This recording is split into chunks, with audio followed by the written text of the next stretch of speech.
ఆదిలాబాద్ జిల్లా వార్తల విషయానికి వస్తే ఈరోజు గాంధీ జయంతి సందర్భంగా జిల్లా వ్యాప్తంగా పలు రాజకీయ పార్టీల ఆధ్వర్యంలో, ప్రభుత్వ శాఖల ఆధ్వర్యంలో, ప్రజా సంఘాల ఆధ్వర్యంలో ఘనంగా గాంధీ జయంతి నిర్వహించారు. గాంధీ చౌక్లోని గాంధీ విగ్రహానికి పూలమాలలు వేసి పలువురు నివాళులు అర్పించారు.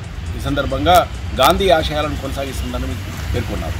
అలాగే జిల్లా కలెక్టర్ కార్యాలయంలో ఏర్పాటు చేసిన గాంధీ జయంతి వేడుకల్లో జిల్లా కలెక్టర్ రాజర్షి సహా పాల్గొన్నారు.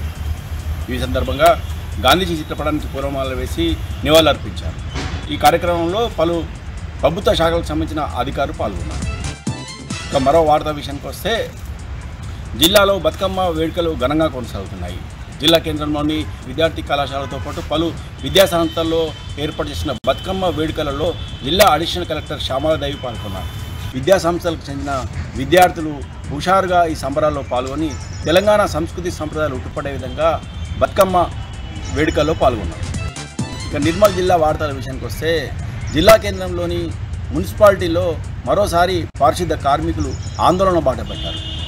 గత నెలలో ఆందోళన చేయగా 3 నెలల పాటు తమకు రావాల్సిన బకాయిలను వెంటనే చెల్లిస్తామని హామీ ఇచ్చి ఆందోళన విరమించిన అధికారులు ఈ నెల కూడా వేతనాలు ఇవ్వకపోవడంతో పారిశుద్ధ కార్మికులు ఆందోళనకు దిగారు. తమకు 3 నెలల వేతనాలు అందాలని అధికారులు వేతనాలు అందించాలని వేడుకున్నప్పటికీ అధికారులు మాత్రము తమకు వేతనాలు ఇవ్వకపోతే తమ కుటుంబాలు ఎలా పోషించుకోవాలని పారిశుద్ధ కార్మికులు అధికారులను ప్రశ్నించారు. ఇప్పటికైనా ప్రభుత్వం వెంటనే స్పందించి నెల తమకు వేతనం అందేలా చర్యలు చేపట్టాలని పారిశుద్ధ కార్మికులు డిమాండ్ చేశారు. ఇక మరో వార్తా విషయానికి వస్తే బైంసా పట్టణంలో చైన్ స్నాచర్లు మరోసారి రెచ్చిపోయారు.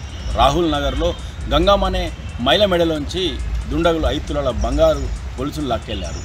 గత 2 నెలలుగా 6 చైన్ స్నాచింగ్ కేసులు బైంసా పట్టణంలో నమోదయ్యాయి. చైన్ స్నాచింగ్కి సంబంధించిన కేసులు బైంసా పట్టణ పోలీసులకు సవాల్గా మారాయి. మహిళలు ఒంటరిగా బయటకు వెళ్లాలంటే బైంసా పట్టణంలో జంకుతున్నారు.